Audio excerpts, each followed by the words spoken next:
Hey, how's it going? I'll just back in with another sequence video. This one is also in Isaiah 45. So within this one chapter, the sequence appears twice, which is absolutely incredible, which again goes to show that there's no way I'll be able to find all of them. There could potentially be, thousands.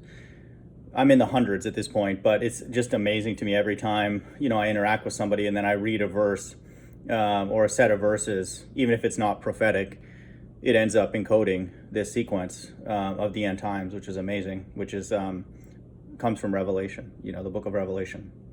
Isaiah 45, 4 to 25, I just highlighted the parts that affirm the sequence. Verse 4, and again, this is in verse 4, not by chance, because 4, 14, 44, 144 oftentimes represent God's elect.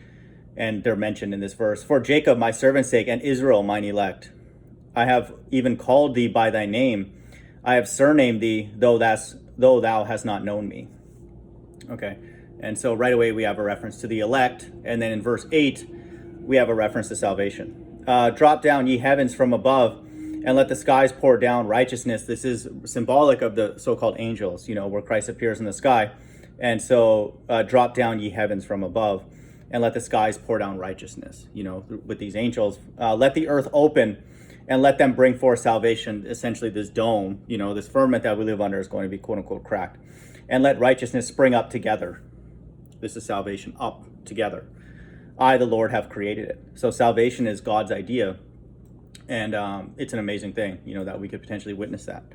Now we're going to talk about a time of great tribulation, or the wrath of God. So 1 Thessalonians 5:9 says the elect are not appointed unto wrath.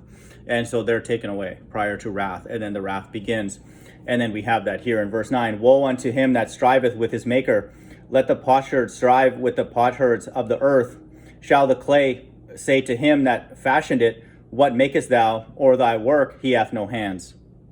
Okay, so this is now man striving with God, the beginning of it. Okay, in verse 9.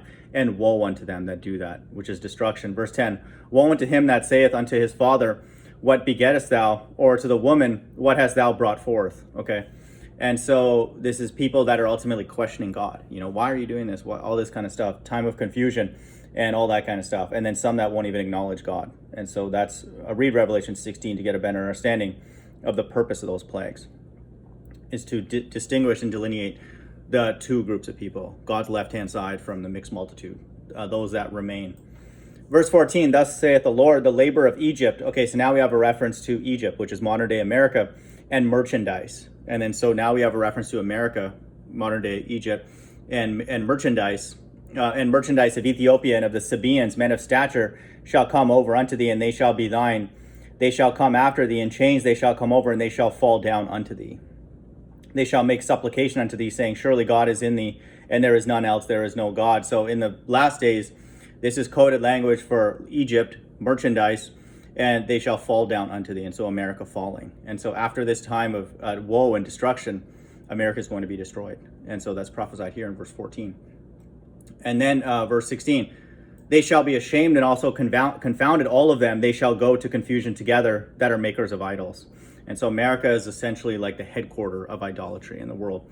And so this is the time where it's going to be destroyed. And so now we're going to need references to Christ returning with his elect to fight in the kingdom. And then, big shocker, that's what we get.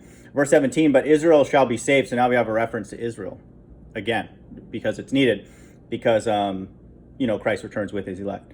But Israel shall be saved in the Lord with an everlasting salvation. Ye shall not be ashamed nor confounded, world without end. So this is a everlasting salvation. But it's put in that place also to reaffirm the sequence. Verse 20, assemble yourselves and come, draw near together.